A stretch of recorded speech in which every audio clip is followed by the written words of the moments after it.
बहू की समझदारी, दिल छू लेने वाली कहानी। नेहा सुबह से ही घर की साफ सफाई में लग गई। उसने उठते ही पूरे घर की सफाई, उसके बाद नहाकर पूजा की। बाकी सभी के उठने से पहले वो तैयार हो गई। तभी उसे किसी की आहट सुनाई दी। नेहा समझ गई कि उसके पति मोनू उठ गए हैं। नेहा ने फटाफट गैस पर चाय चढ़ा दी। मोनू ने नेहा को आवाज़ लगाई, कहाँ हो, चाय चाहिए थी। जी बस अभी लाई, मोनू ने कहा। तुम्हें पता है ना कि मुझे सुबह उठते ही चाय चाहिए। नेहा फटाफट चाय लेकर पहुंची। नेहा ने कहा, आज तो आपकी छुट्टी है, आज घर में बहुत काम है, इसलिए मैंने सुबह चाय नाश्ते में ना लगकर फटाफट सारी सफाई कर डाली और नहा धोकर पूजा भी कर ली। मोनू बोले, ठीक है, पर चाय तो कम से कम बना ही सकती थी। चलो अब बताओ मार्केट से क्या क्या लाना है। नेहा ने कहा, जी अभी माँ जी से पूछ कर आती हूँ कि नाश्ते में क्या खा रखना है और खाने में क्या रहेगा। नेहा फटाफट चाय लेकर राधा जी के कमरे में पहुँच गई। जाते ही उनके पैर छुए और कहा, माँ जी मेहमानों को नाश्ते में और खाने में क्या देना है। ये मार्केट जा रहे हैं तो मैं सामान मंगा लेती। राधा जी बोली, बहू नाश्ते और खाने की पूरी लिस्ट मैंने कल रात को ही बना ली थी, ये मोनू को दे देना। और हाँ, तुम अपना काम खत्म करके कनक के साथ ब्यूटी पार्लर चली जाओ, उसे ढंग से तैयार कर लाना। नेहा ने मोनू को भेज दिया। उसके बाद वह कनक को जगाने गई। उठो दीदी, अभी तक सो रही हो, लड़के वाले आते ही होंगे। कनक बोली, क्या भाभी, अभी तो बहुत टाइम है, वैसे भी ये नुमाइश मुझे बहुत बुरी लगती है। नेहा बोली, ये तो हर लड़की को सहना पड़ता है। चलो फटाफट चाय पीकर तैयार हो जाओ, ब्यूटी पार्लर जाना है, दोपहर के समय लड़के वाले आ जाएंगे। लड़का इंजीनियर था। मोनू लड़के को पहले से जानता था। राधा जी ने देखभाल कर हाँ कर दी थी। राधा जी किचन में गई और नेहा से पूछा, बहू तुम्हें लड़का कैसा लगा। नेहा ने कहा, माँ जी वैसे तो सब ठीक है, लेकिन इनका स्वभाव कुछ पसंद नहीं आ रहा है, आप ठीक से बात कर लीजिएगा। मेरा मतलब है दहेज वगैरह की क्या डिमांड है। राधा जी बोली, बात तो मोनू ने पहले ही कर रखी है, ये कह रहे हैं कि कुछ नहीं चाहिए, जो चाहे अपनी लड़की को दे देना। चलिए माँ जी वहीं देखते हैं क्या बात हो रही है। लड़के के पिता बोले, जी आपकी लड़की हमें पसंद है, आप बताइए। मोनू ने कहा, हमें भी आपका लड़का पसंद है, हम शादी का मुहूर्त निकाल कर आपको खबर दे देंगे। बीच में नेहा ने कहा, अंकल जी बुरा ना माने तो एक बात पूछूं। लड़के के पिता ने कहा, हाँ बेटा पूछिए। नेहा ने पूछा, आपकी कोई डिमांड हो तो अभी बता दीजिए।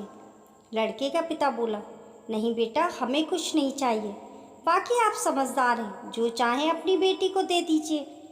नेहा बोली, जी हम तो 1 रुपये की शादी करना चाहते हैं। मोनू नेहा को आंख दिखाते हुए बोला, चुप रहो, ये क्या बोल रही हो। फिर राधा जी भी बोली, बहू ये क्या कह रही हो, सारी बनी बनाई बात बिगड़ जाएगी। लड़के के पिता ने कहा, ये क्या मजाक है, भला आज के ज़माने में 1 रुपये में शादी होती है कहीं। नेहा ने कहा, यही तो मैं जानना चाहती हूँ, अंकल जी क्या चाहिए आपको। मोनू खड़े होकर नेहा को पकड़कर अंदर ले जाता है और बोलता है कि ये क्या बकवास कर रही हो।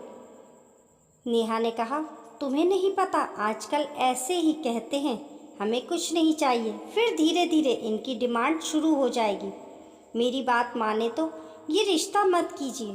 तभी राधा जी भी अंदर आती हैं और मोनू से कहती हैं कि इसे चुप कराओ, बड़ी मुश्किल से एक रिश्ता मिला है, उसे भी ये बर्बाद कर देगी।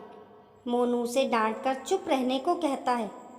रिश्ता पक्का हो जाता है। 4 महीने बाद शादी का मुहूर्त निकलता है। एक दिन मोनू सुबह काम पर जाने के लिए तैयार हो रहा था, तभी लड़के के पिता का फ़ोन आ जाता है। लड़के के पिता कहते हैं, बेटा हम यह जानना चाह रहे हैं कि आप लोगों का क्या बजट है शादी का। मोनू ने कहा, अंकल जी आप चिंता ना करें, हम ठीक ठाक शादी कर देंगे। लड़के के पिता ने कहा, नहीं मैं सोच रहा था दहेज में एक गाड़ी आप अपनी बहन को दे देते तो अच्छा रहता। मोनू बोला कि लेकिन आपने तो पहले कहा था कि कुछ नहीं चाहिए। लड़के के पिता बोले, वो तो सब कहते हैं, लेकिन कुछ तो तुमने भी सोचा होगा। एक काम करो, तुम आकर छोटी गाड़ी देना चाहते हो तो हम कुछ बाराती कम ले आएंगे, उससे जो पैसे बचे उससे बड़ी गाड़ी दे देना। उनसे बात करने के बाद मोनू ने सारी बात माँ को बताता है। राधा जी बोली, शायद उस दिन नेहा सही कह रही थी, इंसान को पहचानने की अकल हमसे ज़्यादा उसमें है।